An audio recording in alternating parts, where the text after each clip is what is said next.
Olá, Mabookers! Bom dia! Novo vídeo aqui no canal e hoje a gente vai falar de livro. Mais um videozinho sobre resenha de livro muito especial para você.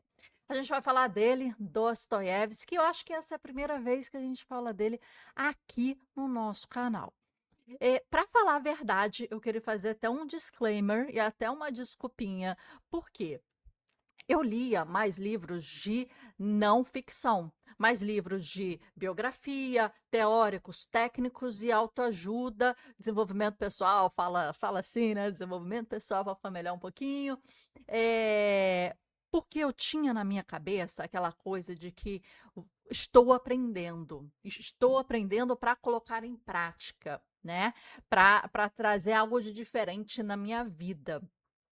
E isso para mim era muito legal. E quando eu li, eu tinha esse objetivo, ser a minha melhor versão, tá? Eu sempre li clássicos, sempre li distópicos, sempre li, né? Mas num volume muito menor do que os livros de não ficção. Hoje em dia, tem uns 2, 3 anos para cá, conhecendo também o trabalho do Clube de Literatura Clássica, que são desses livros aqui atrás, olha que já estou fazendo a minha biblioteca aí, que eu tenho recebido mais livros clássicos em casa e tenho me animado com isso. Por falar nisso, o Clube de Literatura Clássica me enxerga aqui, sempre divulgo vocês e falo vocês e mostro os livros que são da edição de vocês. Então, bora fazer uma parceria aí legal para divulgar ainda mais. E eu tenho gostado muito de ler cada vez mais clássicos. Eu alterno entre um e outro, mas os clássicos, frente os de não ficção, têm sido bem legais para mim. E é aí que eu trago para vocês um livrinho do Dostoiévski, né? Eu já li alguns dele, mas eu acho que esse aqui pode ser uma porta de entrada muito legal para você. Então, aperta o cinto, se prepara e vamos lá. É esse aqui, O Sonho de um Homem Ridículo. Pessoal, muita gente fala ou pergunta, uma pergunta bem clássica, né? Por onde começar a ler Dostoiévski, né? Por onde começar? A gente sempre tem essa pergunta, né? A gente leu agora bastante livros do Hermann Hesse. Por onde começar Hermann Hesse? Por onde começar Dostoiévski, né? E muitas vezes as pessoas falam esse livrinho aqui, né? Noites Brancas do Dostoiévski. Eu li, ele veio no Clube de Literatura Clássica, tá? Eu li esse livrinho, né?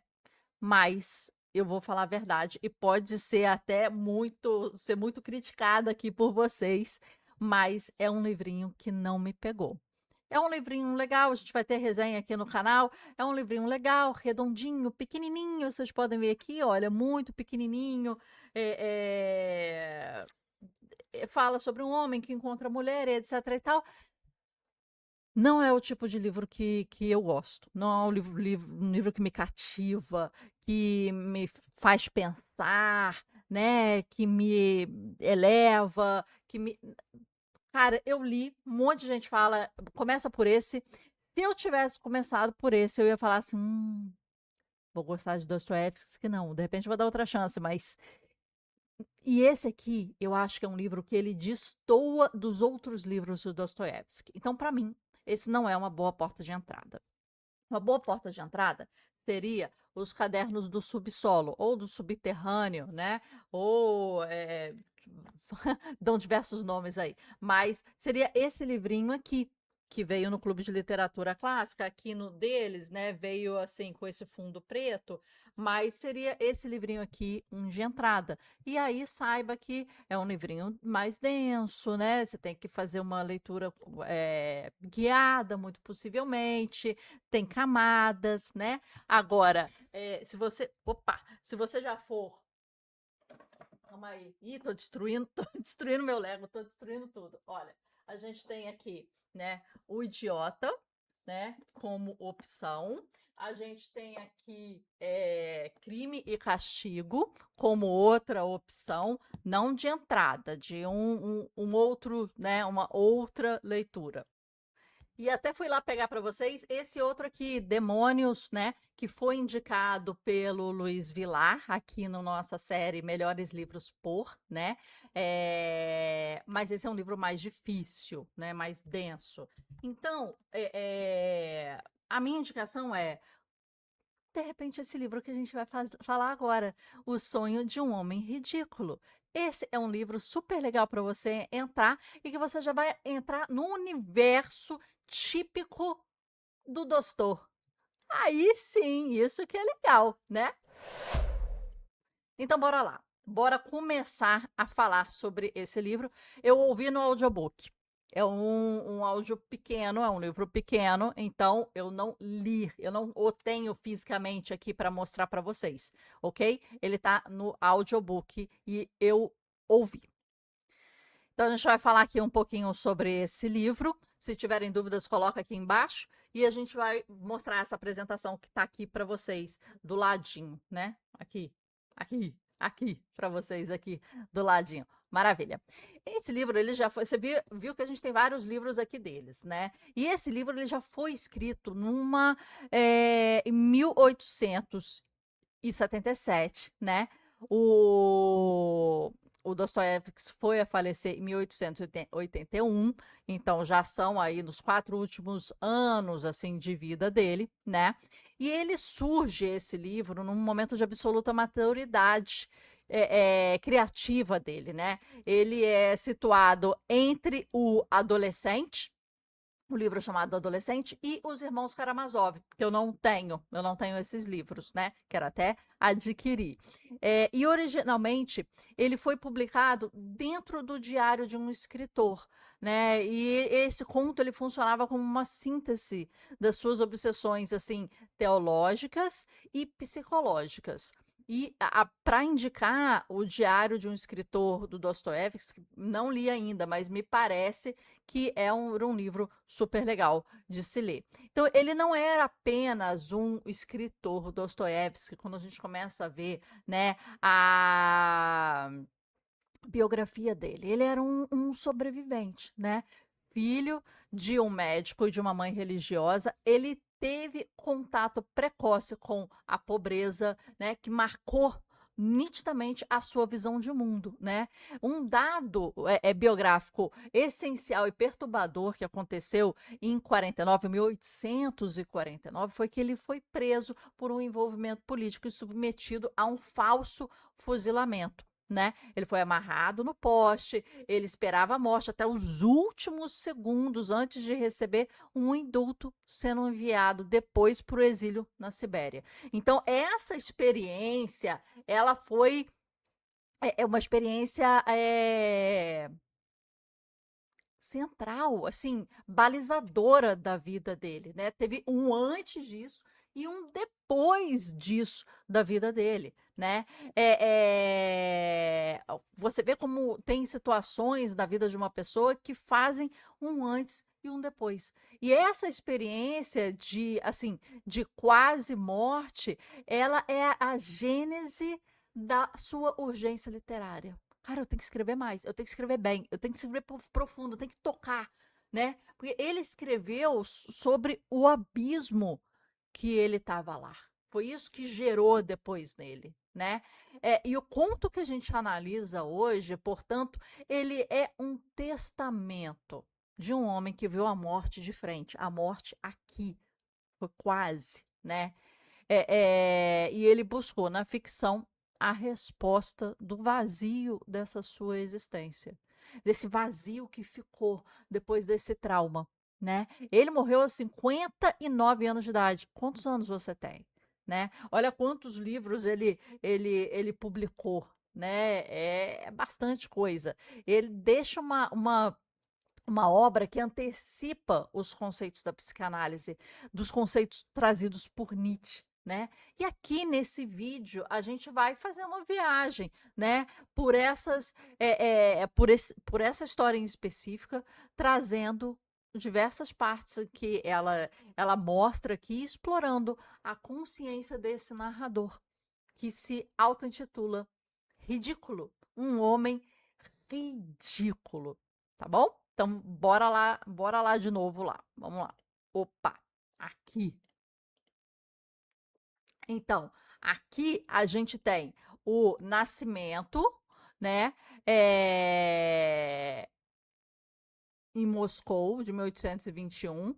Depois o ponto de virada, que é esse que a gente falou, né? Estamos falando aqui da vida do autor, do Dostoiévski, né? Aí depois uma fase densa, de 64 a 72, né? Aqui vocês conseguem ver certinho. Memórias do Subsolo, que a gente mostrou aqui para vocês. Depois o Crime e Castigo e depois Demônios, né? Todos esses livros aqui a gente mostrou para vocês, né? Em que vieram nessa sequência depois, por isso livros muito densos. E aí esse conto, escrito em 1877. A obra nasce da experiência de quase morte do autor, né? E aí, vamos lá. Esse conto, ele inicia com uma afirmação de que eu sou um homem ridículo, né? E aí o narrador permanece anônimo durante a história toda e define esse ridículo. O que que é ser esse ridículo, né? Não como um julgamento externo, tipo, os outros me acham ridículo. Não, mas como uma autoconsciência hipertrofiada que remonta à sua infância. Então, o que que ele vai falar? Eu sou ridículo, né? Ele sempre soube que era ridículo, possivelmente desde os 7 anos de idade, e essa verdade nasce da sua própria autoanálise. Eu tô me pensando, eu tô me analisando, né? É, é, e não é do que o outro fala. Ninguém chegou a falar para ele, tipo, cara, você é ridículo. Você, olha, ridículo. Não. Ele começa a se analisar, ele começa a chegar à conclusão de que ele é um homem ridículo e se posicionar como tal, né? E esse isolamento dele, essa posição dele de tipo, sou ridículo, né? Evolui para que os filósofos como Deleuze ou ao ler Nietzsche classifica como niilismo passivo. O niilismo passivo, né? Ele é um indivíduo que atinge um nível de indiferença absoluta, definindo, né? Onde tudo tanto faz. Tudo tanto faz. Parece o Estrangeiro, de Camus. Tudo tanto faz. Existem 4 tipos de niilismo. Esse específico dessa personagem aqui, do narrador, categoricamente, né, ele afirma: diante de mim não havia nada. Para mim, tudo era indiferente.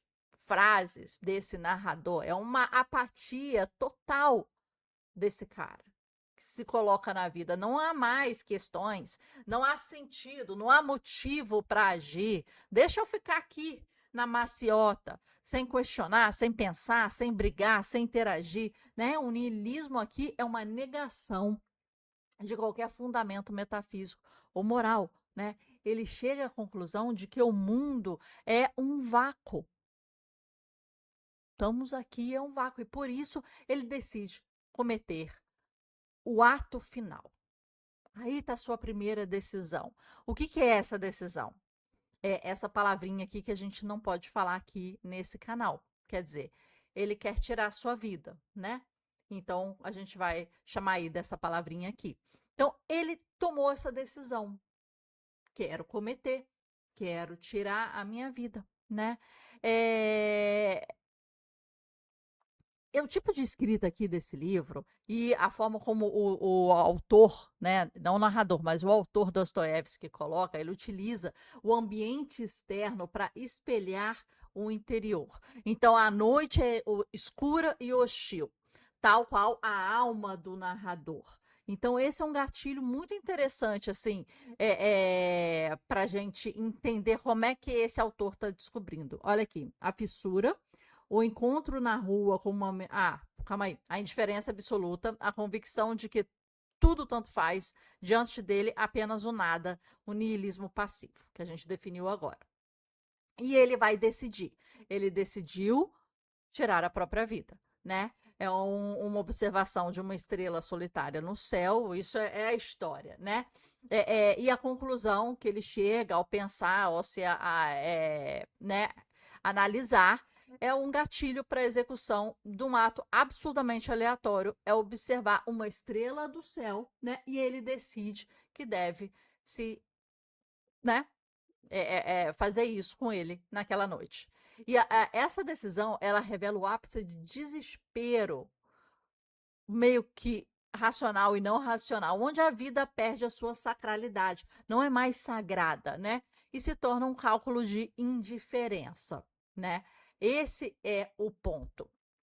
E aí, no caminho para casa, né, para cumprir essa sentença que ele decidiu ao ver essa estrela, né, autoimposta, que ele decidiu isso, o narrador, só um minuto, o narrador, ele é abordado por uma menina pequenininha, aproximada de 8 anos, por aí, em desespero, né, que implora por ajuda dele, e ele deduz que a mãe dela está morrendo pelas coisas que ela fala, e ele não consegue entender direito, e ele, né, no entanto, ele está tão imerso nessa questão dele do nada que tem à frente, do vácuo que tem à frente, que ele rejeita esse pedido de ajuda da menina, né? E menina desesperada pedindo uma ajuda, e ele rejeita. Só que esse encontro com a menina, depois da decisão dele, é um ponto de inflexão desse encontro. A rejeição ali que ele tem pelo apelo tipo, grande de ajuda da menina, né? Ela o que acontece? Não é apenas uma falta de caridade dele decidir, não vou ajudar, né? Tipo assim, mas uma recusa consciente da ação diante de um sofrimento real, né? Tipo assim, por que eu vou fazer isso se a gente está aqui no nada, se nada importa, se nada vai levar a nada, se a gente está aqui no vácuo, né, ele tira a razão de tudo, né? E aí ele retoma ao quarto alugado dele na pensão. E um detalhe reforça, né, a sua condição de desajuste social e de pobreza é essa. Ele está numa pensão, né? Então a gente começa a entender quem é esse cara, quem é esse narrador, né? Não é um cara de grandes posses, né? Ele pega, coloca o revólver sobre a mesa e se depara com a pergunta: é isso? É isso? Que se resume a isso, né? A menina, ela gera ali isso aqui, uma fissura, né? No objetivo dele ali, que era tirar a sua vida. Ele estava certo, ele viu a estrela, ele conectou aleatoriamente a esse desejo ou a essa necessidade. Ele foi para fazer isso e surgiu uma menina no caminho. Então, uma fissura silenciosa no seu pensamento de indiferença com a vida. Então, ele percebe que, apesar de pregar que nada importa, ele sentiu dor. Ele sentiu pena. E essa indiferença não era tão absoluta quanto ele pensava, né? Ele pensava que ele não sentia nada, mas um resíduo incômodo do sofrimento, pelo sofrimento daquela menina, perseguiu ele até em casa, até ele pegar naquela arma. E aí o Dostoiévski, ele nos mostra uma teoria nihilista, falha, muito falha, diante da realidade do outro. A compaixão ali, mesmo reprimida, né, sobrevive a camadas do cinismo intelectual dele, de achar, ah, serve para nada, vale para nada, não é nada, estou no nada, né? E o narrador, que ali não tem nome, mas ele reconhece que teria socorrido a menina se não tivesse decidido morrer, né? E ele revela essa tensão insuportável entre a sua convicção ideológica e a natureza fundamental humana. Se ele não tivesse certo, eu estou indo para minha pensão, pegar esse revólver e fazer X, ele teria dado um detour e ajudado essa menina. Não tem como não ter ajudado essa menina, né? E aí, o que ele começa a ter? Ele começa a ter culpa. Ele começa a sentir uma culpa. Olha aqui. Já estamos no outro slide, tá? E para lidar com essa culpa de não ter ajudado a menina, o narrador recorre à racionalização externa, um traço típico de personagens do Dostoiévski, que a gente vê em outros livros, né? Principalmente esse aqui, como também o cara, né? Deixa eu pegar aqui, calma aí, tá aqui embaixo do livro, daqui, dos cadernos do subterrâneo, né?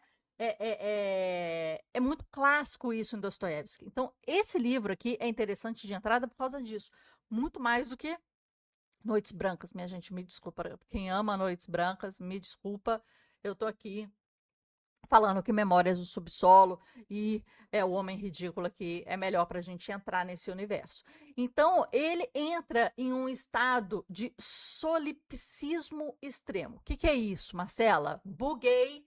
O que é isso, Marcela? É a concepção filosófica de que nada existe fora da mente. E se nada existe fora da mente, por que eu vou ajudar aquela menina? Se ela está dentro da minha mente, a preocupação é da minha mente e nada existe fora. Então ele argumenta: ao morrer não há mais mundo, pelo menos para mim. Então tudo morre. Se eu morro, tudo morre. Então não me importo com nada. Ao ir para a morte, eu não importo com nada.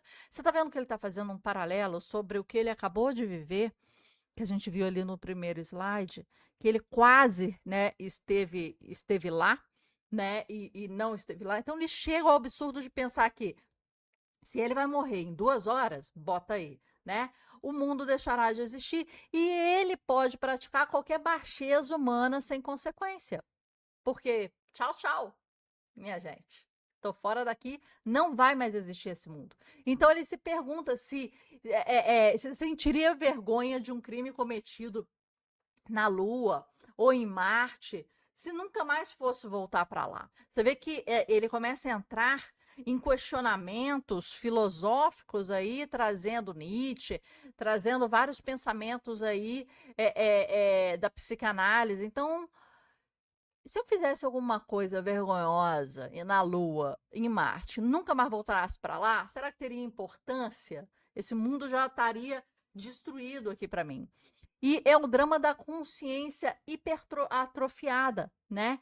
Uma mente que não consegue parar de pensar e por isso se torna incapaz de agir. E ele começa, né? O Dostoiévski impõe-se, opõe-se aqui ao homem de ação, uma contraposição aqui, né? Que avança como um touro e um homem da consciência, que é como se fosse um camundongo preso em labirintos lógicos. Então ele coloca duas figuras aqui, o Dostoiévski, o homem de ação, que age de forma direta e instintiva, avança até o limite real e concreto, vive a vida em contraposição a essa mente do narrador, que pensa excessivamente e paralisa. Você já teve esse sentimento? Eu tô pensando demais, tô parada. Não tô andando, eu tô parada, né? Paradoxalmente, o que salva esse narrador do suicídio naquela noite não é a virtude dele, mas o seu próprio vício intelectual. Então ele entra lá no quarto, tá lá de frente ao revólver e ele começa a analisar, a pensar, né? Pensar demais na menina, pensar demais nas implicações da pena, ele adia esse tiro que acaba adormecendo. Então aí a gente começa numa outra etapa aí do livro, né, em que fala a consciência que eu levava à morte, acaba de suspendê-la através do sono, onde o desejo tomará o lugar da razão. Então aqui vamos pro outro slide aqui.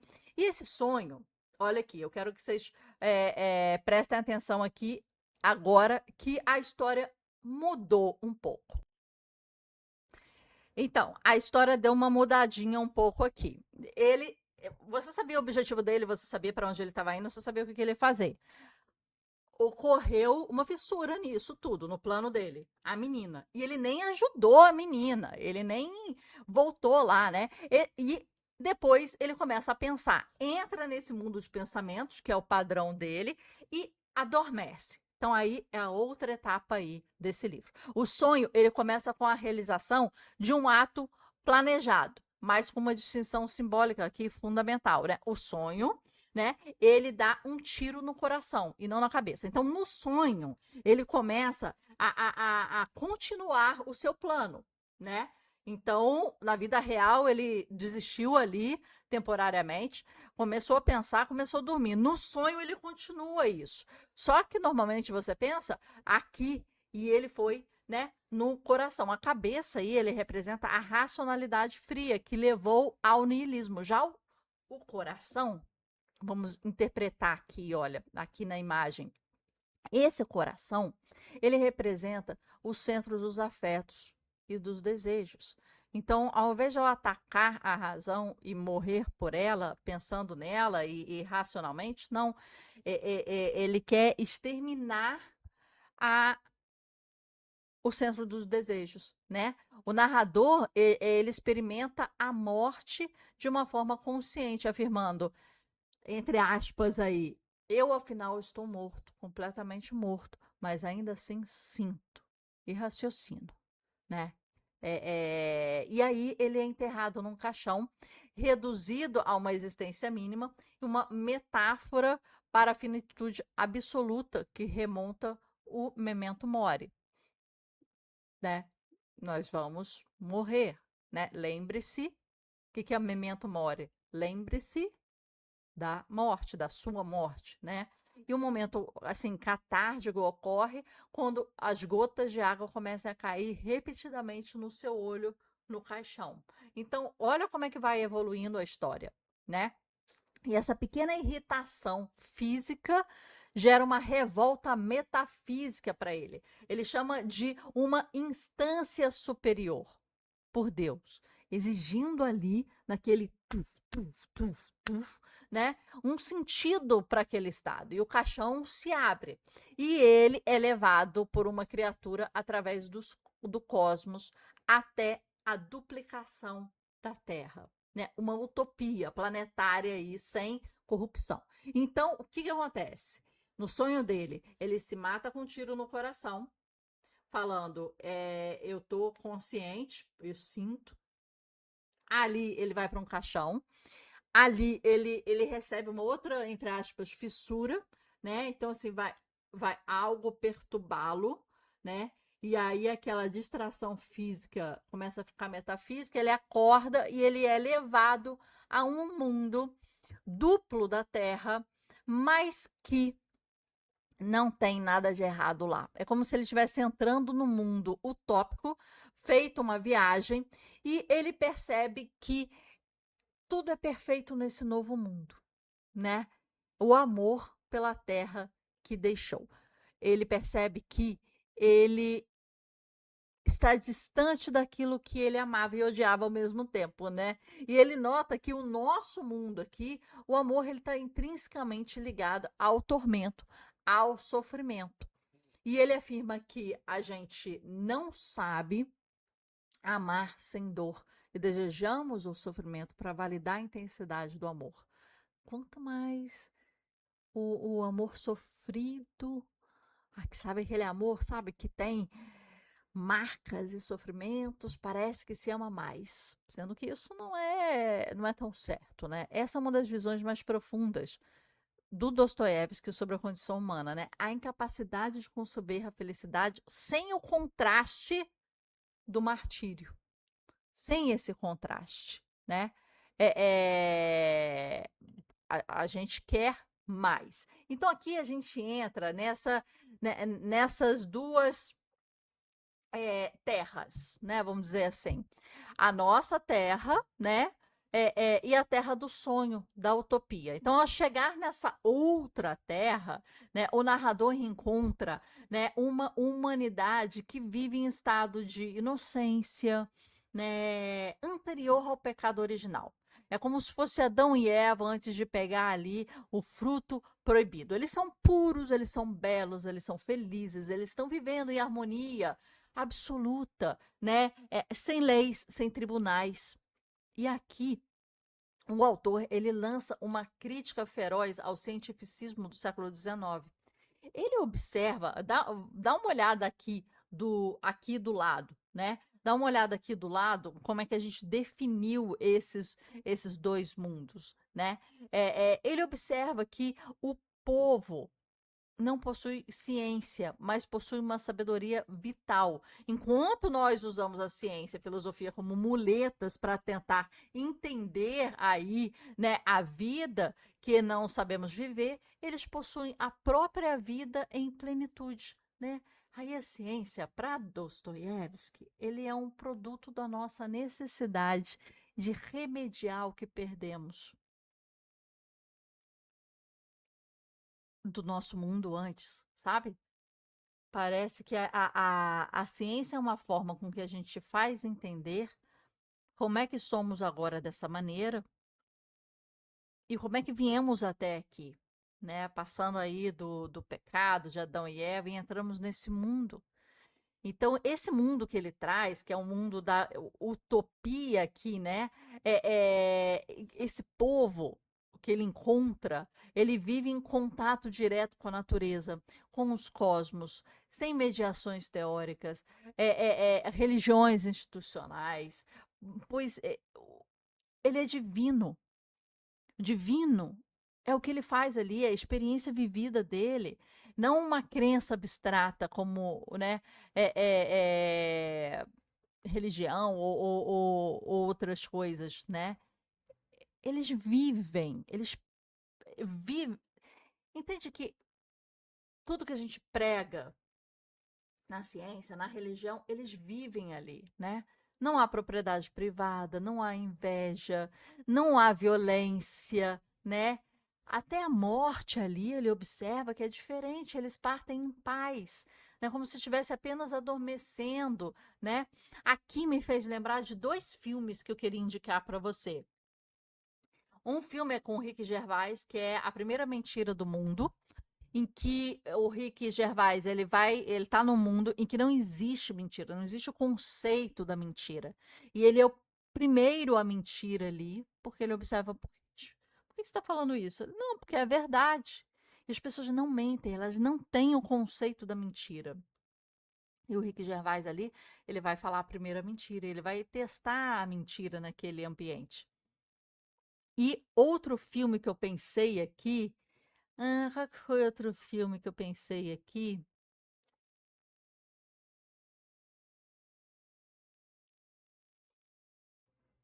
Gente, agora eu me perdi. Se eu lembrar, eu coloco aqui na legenda, aqui embaixo. Fiquem atentos, a legenda aqui embaixo.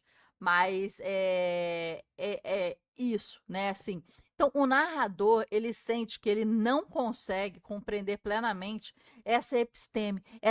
O que que é epistemologia? É o entendimento do conhecimento, né? Então, ele conhece o homem da terra. Ele conhece a gente, minha filha. Marcado pela divisão, pela culpa, pela racionalidade fragmentada e por muito mais. Ele conhece a nossa loucura e aí ele não consegue entender lá, né? Aí o que, que acontece? Continuando na história, uma reviravolta trágica. Quando o narrador admite, eu perverti todos eles. Ele descreve a si mesmo, né, como um átomo de peste que contaminou o paraíso que ele estava encontrando ali. É como se fosse isso aqui, né? É como se houvesse uma ordem, mas ali ele chegou e ele começou a fazer algo que não é legal. Ele começou a mentir. A mentir.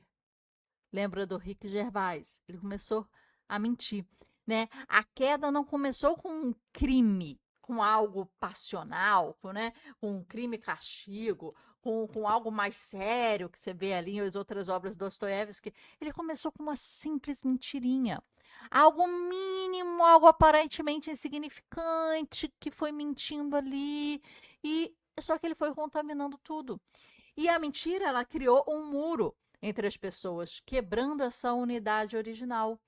E da mentira nasce o ciúme, e da mentira nasce o orgulho, e da mentira nasce a crueldade. E logo, essa humanidade utópica que ele conheceu nesse outro país, né, virou de conceitos o meu, o teu, gerou propriedade privada, gerou a guerra dessas mentirinhas. E o insight brilhante aqui do Dostoiévski é que o que acontece? Ih, calma aí, calma aí, calma aí, calma aí, não vê isso não, não vê isso não. Opa, a gente estava aqui.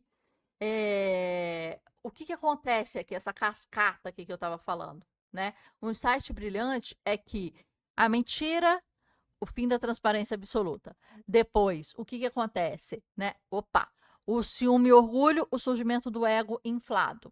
Depois, o que acontece, né? Deixa eu vir aqui para você, calma aí, eu acho que aqui, calma aí, aqui vocês podem ver bem, calma aí. Então, o que acontece, né? É, é, hum, aqui, ciúme e orgulho. E depois a separação, e a violência, a propriedade, a divisão das línguas diferentes e guerras, né? Então, esse castelinho de cartas começa a desmoronar e o paraíso torna-se reflexo exato desse mundo moderno nosso. Não precisou fazer muita coisa, não precisou, né, matar, não precisou disso. O insight aqui interessante do Dostoiévski é que as instituições, a ciência, a religião, a justiça, a moralidade, o direito, eles surgiram após a corrupção, como tentativa desesperada de reorganizar o caos que se instalou ali no mundo, né, que já estava em ruínas. E ele nota que, entre aspas, quando se tornaram maus, começaram a falar em fraternidades. Ou seja, a teoria de que o bem não são apenas sintomas, mas a perda do bem praticado. Olha que triste. Olha que triste. E ele percebe o que aconteceu com aquilo tudo, né? Ele percebe o que aconteceu com aquilo tudo. Ele falou: que loucura que aconteceu com isso. E o narrador, em desespero, porque ele entra num mundo de ordem, e aí simples mentiras vão mudando e contaminando isso. Então, o narrador implora para ser crucificado, assumindo aí a culpa da destruição desse mundo. E ele fala: não, deixa que eu vou ser crucificado. Mas as pessoas olham lá e falam assim: mas que louco, que loucura. Esse cara perdeu a noção. Ser crucificado por quê? Você vê aí nitidamente, né, uma comparação aí, ou um paralelo ali direto com a nossa história religiosa, né? E o clímax da dor existencial, a percepção de que esse homem moderno, minha gente, esse homem moderno, ele carrega em si o germe. Quer dizer, a menor potência da destruição da inocência. Está dentro dele. Está dentro dele. Aqui. Né? É, é isso. Ele está dentro dele. E durante a queda daquele mundo utópico, né, surge a tese central que ecoa na filosofia do autor do Dostoiévski e de Nietzsche também. A consciência da vida é superior à vida. Pensa. Esse é um conto muito curto, mas ele abre, né, as coisas legais assim do Dostoiévski aqui. Você pode ler um livrinho curtinho assim. Você vê que ele é pequeno, mas você vai discutir. Olha aqui o tamanho desse livro, ele é pequeno, né? Aqui. Mas você vai discutir num nível assim bizarro, né? E o estado de queda, esse homem passa a valorizar mais o conhecimento sobre a vida do que a própria experiência de viver. Nós nos tornamos observadores de nós mesmos. Perdemos a espontaneidade, né, da existência em favor de teorias, de leis, de sistemas, né? O individualismo ali que não tinha, né? Ele cresce. O sofrimento de ser visto como uma única fonte da verdade, da purificação, o, o, o narrador, ele percebe que o nosso mundo é o resultado dessa inversão. Que somos seres. Desculpa o barulho, gente, está tendo obra aqui do lado. Eu vou tentar falar mais próximo aqui. Desculpa. Somos seres que pensam a vida, mas não a habitam. Ficam aqui na consciência, né? No sonho. Ao ver o mundo perfeito se tornar uma cópia do nosso mundo decaído, ele atinge o tormento dele. O tormento desse cara, né? E no ápice do sofrimento e de culpa, ele desperta do sonho. Minha gente. E ele tá aqui, ó. Ele tá aqui, nesse momento, em que o revólver acorda no limite da dor e a teoria da reconciliação não abandonadas. O suicídio é a fuga, é física, né? É física aqui. Ele tá com esse, ele acorda, ele tá com esse revólver na mão. Ou a porta, né? Ele volta à realidade, ele vê o revólver sobre a mesa, mas agora o ato de suicídio perde o sentido. Houve a fissura da menina, houve a fissura do sonho, houve a fissura da gota, houve a fissura de entrar nesse novo mundo, houve a fissura das ações que ele teve lá, né? De se atirar, de já ver como é que está sendo, se atirar no coração, não na cabeça, de corromper aquele mundo perfeito que existe, né? A experiência do sonho foi a verdadeira demais para ser a invenção da cabeça dele. Ele descobriu que a verdade não é uma conclusão lógica, mas é uma prática vivida. Ele tem que sair da cabeça dele, sabe? E ele decide, então, abandonar o niilismo. Essa coisa de achar que é nada para nada, de assumir uma missão, a ação da sua vida e ser profeta da verdade que ele viu. É isso. Ele é um processo de decisão do que ele vai fazer. Então ele termina, os spoilers aí, minha gente, ele termina com uma renovação total desse protagonista, né? Que a gente não sabe o nome até agora. Ele agora prega a mensagem de simplicidade radical. Ame os outros como a si mesmo. Ele retoma isso, né? O pilar do cristianismo. Quando ele acorda, ele aceita ser chamado de ridículo, de louco, pois a sua convicção não vem mais da razão hiperatrofiada, mas da transformação existencial. Então, o fechamento da história, aqui, ele se torna magistral. Ele busca a menina que havia negligenciado no início, a menina lá, transformando a indiferença que ele teve em compromisso concreto com o próximo.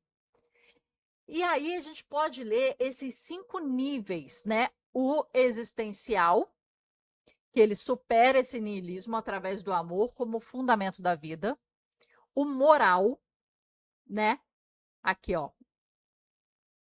Aí, o moral quer dizer o mal originado na liberdade humana e em desvios mínimos como a mentira. O antropológico, quer dizer, a tensão da condição humana entre a plenitude e a corrupção. Então, a vida não deve ser teorizada em excesso. A razão sozinha é insuficiente de gerar sentido. O viver versus o saber. Então, né, aqui. E o epistemológico. O que é o epistemológico?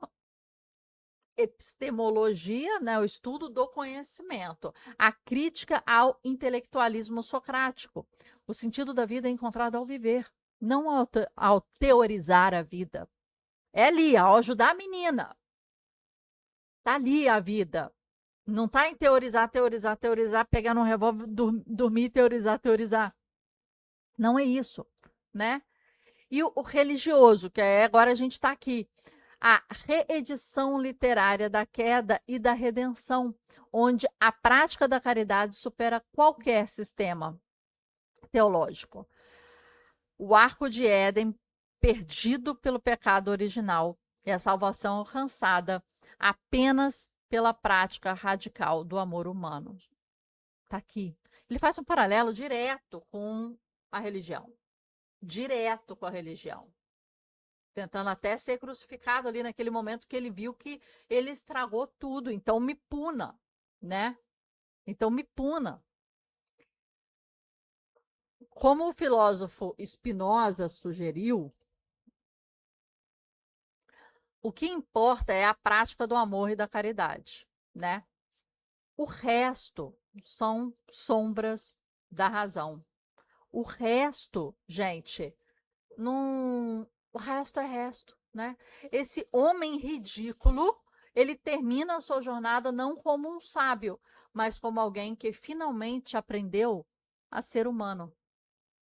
Finalmente ali, nessa trajetória, ele aprende que é o outro. Ele aprende o que ele ignorou no início, a menina, o drama do outro. Se ele tivesse parado e ajudado ali, essa louca viagem teria terminado. Mas ele precisou estar aqui para ele entender que a ação é aqui. E esse, né, é o nosso término aí, né, do. Deixa eu pegar aqui a nossa apresentação aqui um pouquinho para baixo. Aí, aqui você vê a redenção não exige um sistema filosófico complexo. A verdade é um conceito a ser compreendido pelo intelecto. A verdade é uma ação a ser praticada na vida concreta. É aqui que a gente termina. É aqui. Ame os outros como a si mesmo. É aqui que a gente começa a praticar. Esse foi o livro que eu indico você começar, por Dostoiévski. Depois, Cadernos do Subterrâneo. Depois, Crime e Castigo. Depois, O Idiota. Depois, outros. Aí. Depois, Os Demônios. Mais para frente. Bem, eu espero que vocês tenham gostado.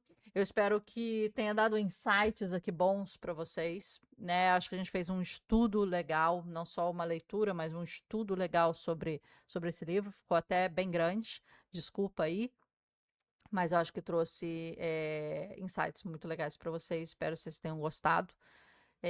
Muito obrigada e até o próximo livro. Quem sabe Dostoiévski, quem sabe Tolstói, quem sabe um livro de não ficção. A gente aqui lê no intuito de sermos a nossa melhor versão. E trazemos livros de ficção e não ficção que busquem isso. Né? O meio que a gente vai buscar isso é um meio escolhido naquele momento, mas a gente aqui lê livros juntos, a gente aqui resenha livros para vocês e te dá um ferramental de inteligência artificial e muito mais, e hábitos, né? Para você ser a sua melhor versão. É isso que a gente busca aqui, é isso que a gente quer, é isso que a gente luta com você. Então, se quiser ir um passo além, entra aí para a nossa comunidade do Mabook Club e te espero lá dentro com muito mais insights e muito mais ações para a sua melhor versão. Bora lá?